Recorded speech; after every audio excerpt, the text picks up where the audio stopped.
Sono saliti sul secondo gradino del podio in occasione del concorso nazionale Musica al Museo svoltosi al Conservatorio Musicale di Caltanissetta. Un prestigioso riconoscimento di incommensurabile valore, quello ricevuto dai giovani alunni dell'Istituto Galileo Galilei di Raffadali. Un percorso artistico che, nato tra i banchi di scuola, ha portato questi ragazzi, giovani leve della musica, su di un palco di alto livello, davanti ad attenti giurati, per un contest davvero di alto livello.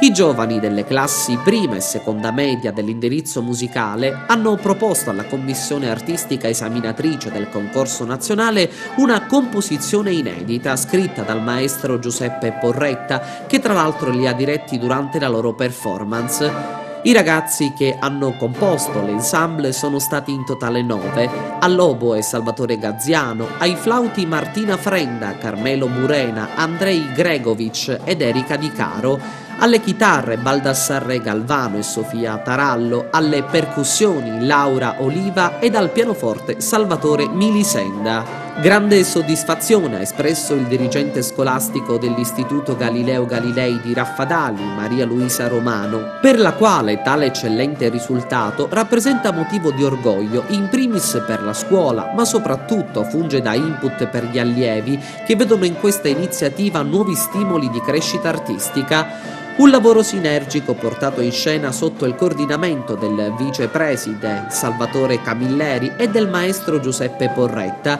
che hanno guidato i 9 artisti alla meritata medaglia d'argento al concorso nazionale per giovani talenti Musica al Museo.